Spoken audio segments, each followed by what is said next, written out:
Night falls on Angarsk, Siberia, Russia, bringing with it a skin-slicing cold and blankets of white snow.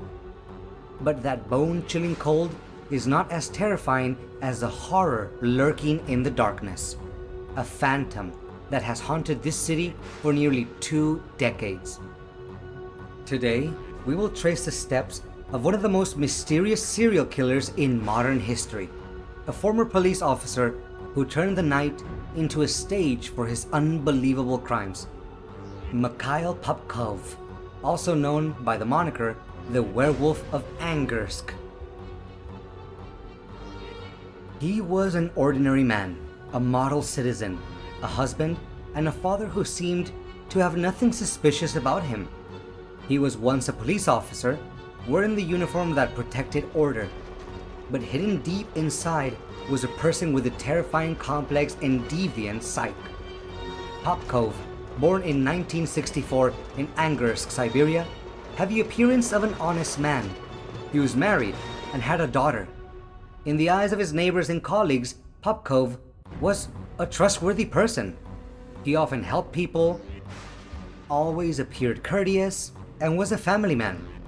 At the police station, he was known as a diligent officer who, though not outstanding, always completed his duties. No one, not even those who worked with him daily, could have imagined the monster hiding behind that perfect facade.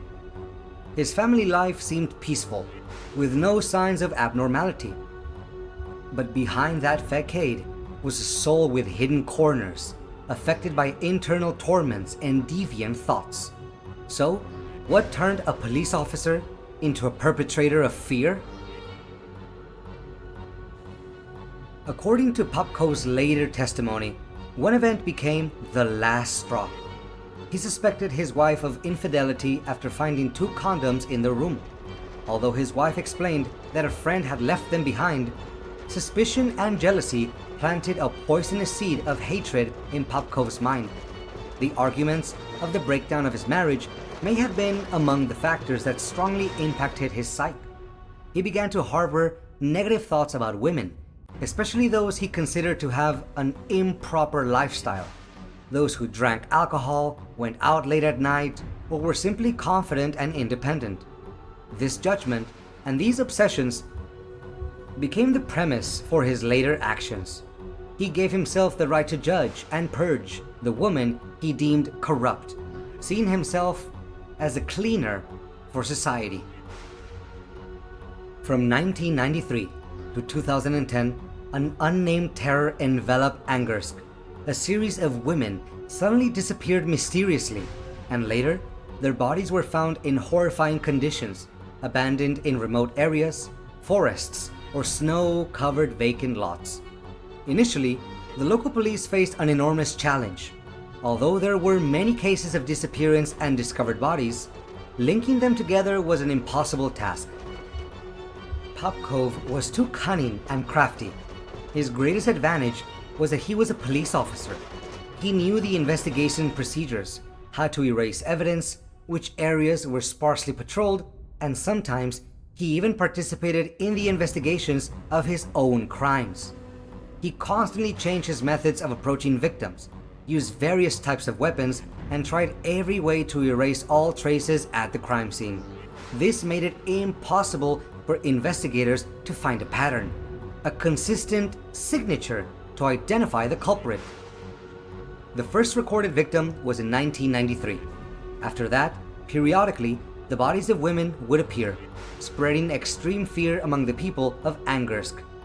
Popkov often took advantage of his job. During the day, he was a policeman.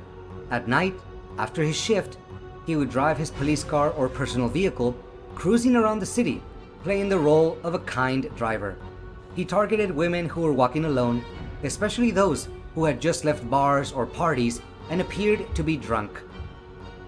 Imagine the scene. A woman standing on the side of the road on a cold winter night, trying to get a ride home. Suddenly, a police car stops. The officer inside smiles and offers her a ride. It was an offer that couldn't be more trustworthy, but that trust became her death sentence. He would lure them to secluded places and carry out his criminal acts.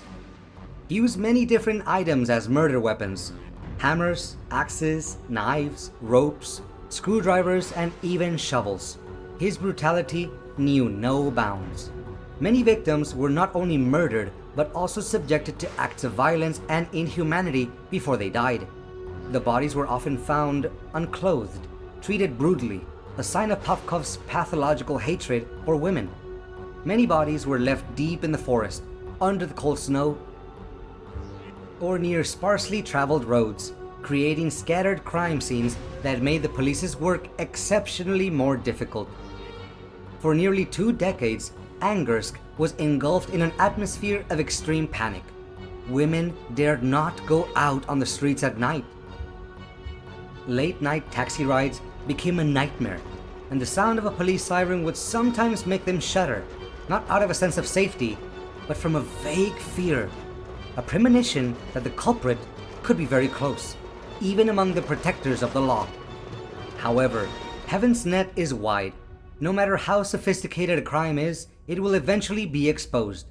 The turning point in the case came from the advancement of forensic science, especially DNA analysis, and the relentless persistence of the investigators. In the 2010s, a new investigation team was formed, determined to reopen all the cases.